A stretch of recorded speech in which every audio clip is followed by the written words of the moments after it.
এই রাস্তা যে কারা যাইতেছে লোকেরা যদি টের পায় তাহলে আমাদের দুপুরের দিনে সব পাশ হয়ে যাবে।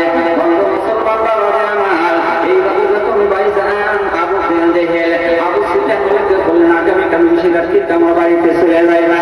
আবু সুফিয়ান বলে ভাইজান এরকম রাত্রি পরের দিন রাত্রি যখন এরকম রাত্রি 12টা বেজে যায় বাড়ি থেকে বাইরে হয়। আবু সুফিয়ান বাড়িতে বলে তুমি কে বাড়িতে আসো? বলে আমি তো বাড়িতে আসি ভাই, একটু যাওয়ার সময় হয়েছে। ভাই আবু সুফিয়ান অনেক সুন্দর করে দুজনে বাইরে হইলেন। ভাইজান বাড়ি থেকে বাইরে হয়ে চুপ করে ধীরে ধীরে ধীরে ধীরে নিষেধাজ্ঞাকে ভাইজান আবু জেহেল বাড়ি নিয়ে পড়ে যায়। ভাইজান আবু জেহেল বাড়ি নিয়ে পড়ে যাওয়ার পর ভাইজান আবু জেহেল ঘরে দরজা যখন টোকা দিয়েছে এরকম কটকট আওয়াজ করেছে। আবু জেহেল ডাক্তার বলে ভাই ও আবু সুফিয়ান তুমি কি হাজির হয়েছে? বলা হ্যাঁ। তুমি কি হাজির হয়েছে? বলা হ্যাঁ। আমরা দুইজন হাজির হয়েছি বলে কেউ কি দেখছে? বলেন না। ভাইজান আবু জেহেল বলতেছেন কেউ কি দেখছে? বলে কেউ দেখে নাই। ভাইজান দুনিয়ার কেউ যদি না দেখে একটা তো দেখেন কে?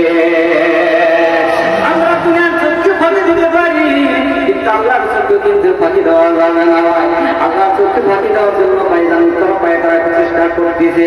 ভাইজান এরকম বললাম যখন ভাইজান একটা শাল দিয়া কামড় দিয়া যখন সত্তল পানির নিচে যদি চলে যায় আবার যদি ওঠে ভাই এরকম বললাম হাত আবার এরকম অটোমেটিক হয়ে যায়। কথা ঠিক না জানি মুসলমান বাবা জানান আবু জেহেল আবু সুফিয়ান বলে ভাইজান সভা পরামর্শ করতেছে কি করা যায়। এর মক্কার ভিতরে মানব মুহাম্মদ রাসূলুল্লাহ সাল্লাল্লাহু আলাইহি ওয়াসাল্লাম একে যদি দুনিয়ার থেকে উদ্ধার করে না দেওয়া যায় আমাদের ধর্ম কিন্তু একদম ধ্বংস করে দেবে, নিশ্চিন্ন করে দেবে।